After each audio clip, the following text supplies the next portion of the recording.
Hello, I'm John Hogue. I'm a board member for Mini Analytics, which is a large data and analytics community here in Minnesota. I'm also an AI data and analytics strategy advisor. In my spare time, I also have a small nonprofit called Social Data Science, which is focused on skill-based volunteering. Skill-based volunteering is the idea that we curate skills and talents through our day jobs, and we look for ways to apply them back to our communities. I've definitely been doing this over the last several years with nonprofits and causes that I care deeply about. And clearly within Minnesota, we've had a lot going on as well. I'm not going to be talking specifically about recent events, but this talk is kind of a things I wish I knew as a practitioner trying to help out.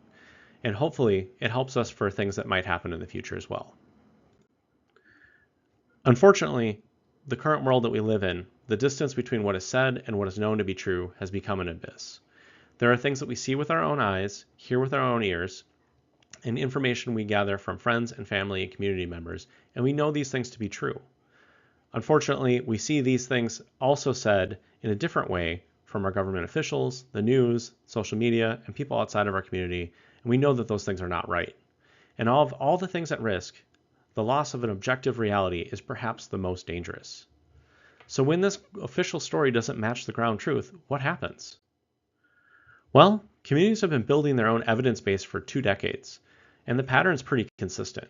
When institutions fail to document what's happening, ordinary people like you and me step in. In Kenya in 2008, 45,000 reports of election violence were mapped in just 6 days. In Fukushima in 2011, 150 million citizen radiation readings were recorded versus monthly government averages.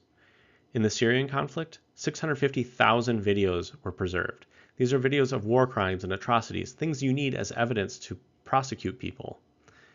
The Ukraine war has over 7 million videos archived to date. In fact, the invasion itself was detected via crowdsourcing. Google Maps saw a huge influx of traffic at the border at 3 a.m. This, paired with other signals, was able to show that the invasion had actually started. Crowdsourced civic data has contributed to ICC proceedings and criminal convictions. This work has real consequences. But these efforts don't just happen. Every one of these things lives or dies by 3 things: speed, safety, and resiliency. Speed. How fast can you get useful information flowing? If you're seeing that huge uptick in traffic at 3 in the morning, who do you send that to? How do you mobilize people to help out?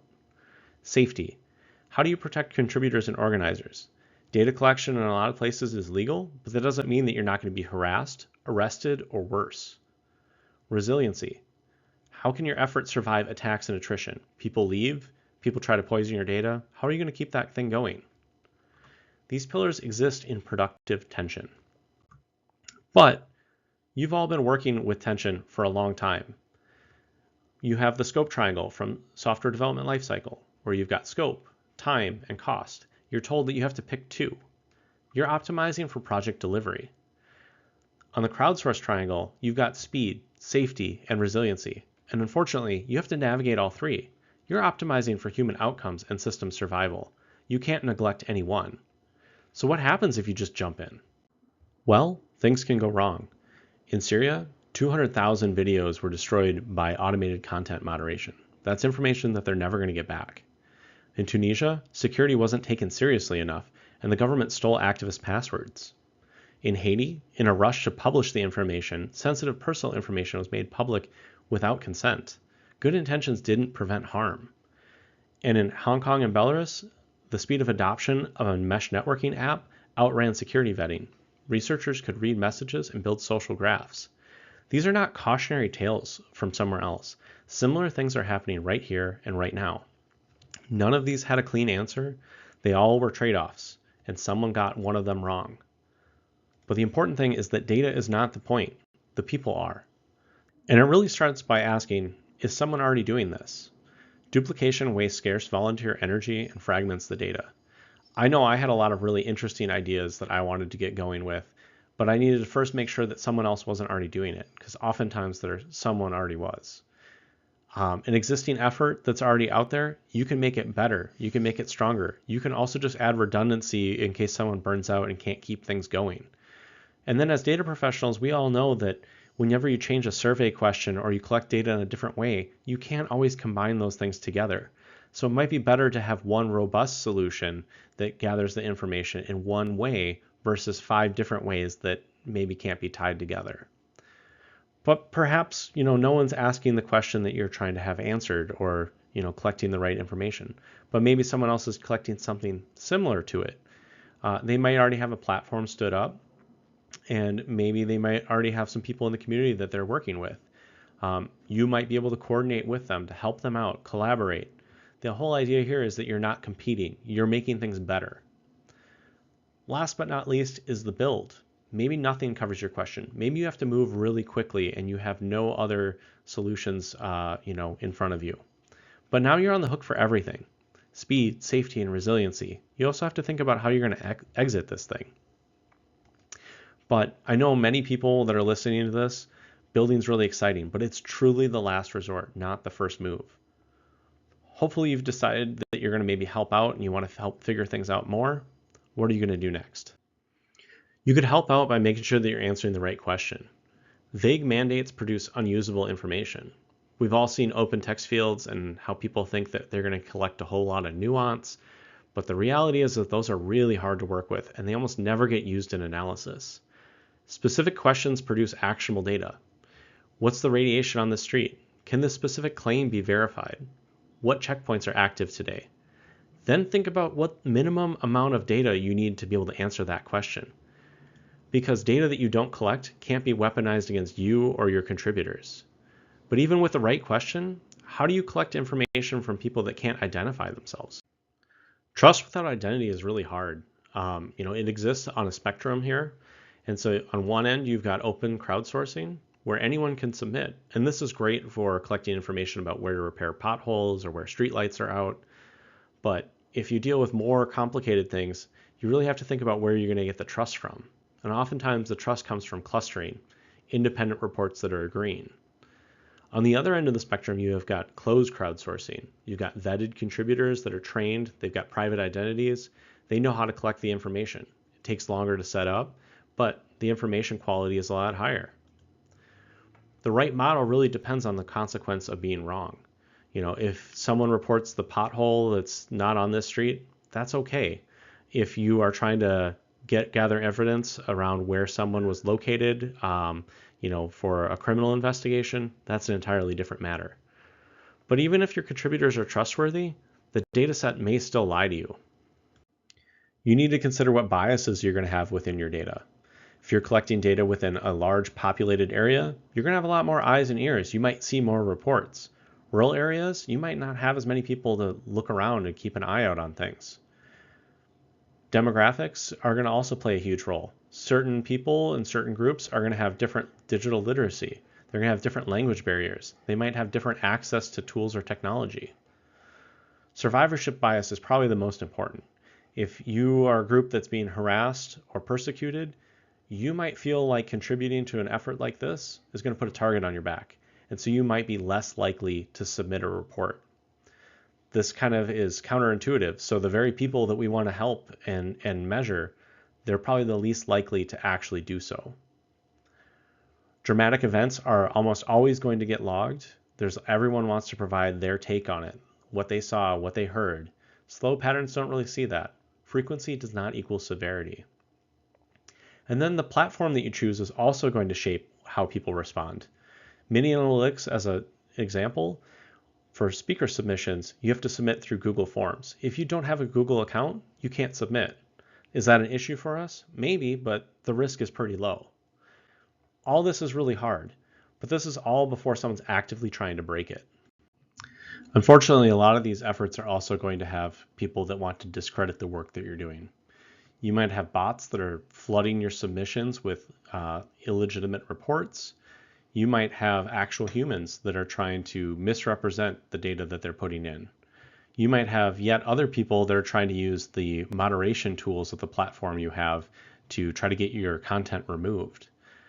The last two are really complex and becoming more complex every day, and you need additional information to try to protect against it. But again, as we mentioned before, all that additional information kind of flies against that security. So how do you balance that? How do you protect the people that are helping curate this information? Protecting contributors and organizers is hard. You need to first know the threat that you're facing. Is it state? Is it corporate? Is it vigilante? Each is going to have different capabilities, and you need to scale your defenses to the actual threats that you're facing. Next, you need to also collect less information. Every unnecessary field or piece of data you're collecting could be a potential future weapon to use against you or the people that you're collecting information on. You need to strip metadata at ingestion. This means things like which camera took this, which device, what Wi-Fi network was it on, which Bluetooth devices were nearby. All these things could potentially link your contributors to a time and place that they were providing this information. And then we're all data professionals. We all typically want to have the most precise, accurate information possible. Here, we might actually want to reduce the precision. So rather than having an exact latitude, longitude pin, we might want to instead map it to a street corner or to a census block. That fuzziness is going to provide some level of protection for your contributors. Lastly, you want to compartmentalize. There should be no single points of failure, whether that's people or platforms, that are going to endanger the entire effort. You need to distribute credentials. You need to establish backup communication channels. Signal with disappearing messages is really the floor, not the ceiling. Last but not least, as much as we want to be paranoid about some of this stuff, over-securing paralyzes operations just as fast as under-securing. So you really have to be careful with managing that trade-off balance. But even if you do all this stuff, there's still going to be things that catch you off guard. The mosaic effect is probably one of those. This is where individually harmless data is going to be dangerous when it's combined together. If you're an American, 87% of us can be uniquely identified from just 3 data points: zip code, birth date, and gender. All those pieces of information don't seem like PII, but together they can uniquely identify someone. And there's several real-world examples of this as well. So Strava, which is a fitness tracking app, exposed military bases.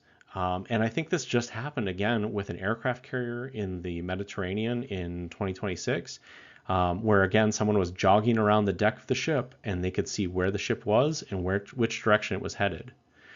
New York City taxi data was reverse engineered to identify Muslim drivers with prayer time correlation. And the Netflix prize data was de-anonymized through correlation with public IMDb reviews. All of these are really important examples of you really got to plan for the assumption that your adversary has access to data sets that you don't even know about. So where are you going to put all this information? Well, if you're a Syrian archivist, you definitely know that you need to control that infrastructure. There's a great quote: "We're writing our memories not in our own book, but in a third party's book. We don't have control of it." This is after they had 200,000 videos of the Syrian conflict deleted by automated moderation. So you got to think about the day that the platform's going to delete it or kick you off. What are you going to do? You have to think about how distributed your architecture is going to be. And mirrors across jurisdictions are going to resist legal takedowns even more. You need to also start to think about internet shutdowns. Unfortunately, these are becoming much more common lately. Egypt, Iran, Belarus, and India have all had them pretty recently. And lastly, you got to think about how you're going to handle the platform rules themselves being used against you to take down your content. The idea is that you're too distributed to fail. That's really the goal here. But you've protected all this information. Who are you protecting it for? What you're going to do with the data is just as important as what question you're going to ask. Who benefits from this data? That should be one of your first and foremost questions. There's care principles, collective benefit, authority to control, responsibility, ethics. Basically, if this is just a pet project or an academic exercise, you should not be doing this. And I know I'm guilty of this at times where I get really interested in something, but this should first and foremost benefit the community that it's measuring or helping. You need to start thinking about who controls the data before you collect it. Who's going to define the roles, the permissions? Who's going to help revoke those things? And this needs to happen before the collection begins. What are your retention policies? If we don't figure this out before we start collecting data, as data professionals, we tend to want to keep it all because it might be useful at some later date. The challenge here is that may be useful for us, might also be useful for our adversaries as well if it were to get leaked. Which then directly flows into, could this data directly harm the people that it describes? Just because we have good intentions doesn't mean that it can't endanger these vulnerable communities. Do we have any legal obligations as we think about this? Evidence preservation, data protection laws, cross-border transfers. And then lastly, how do we publish this stuff responsibly? We can aggregate it, we can anonymize it, we can delay it, we can maybe do one of all three. But once you release it, it cannot be unreleased. You have to get it right the first time. But eventually, every effort ends. The question is whether it ends on your terms. Is it going to be a handoff, a sunset, or destruction? Sustainability is really the silent killer of all this technology. Hopefully you have an orderly wind down. The mission's accomplished, the funding's exhausted. Who inherits the data? How is that community trust that you've built transferred? How do you prepare for the next time that you may need to use this stuff?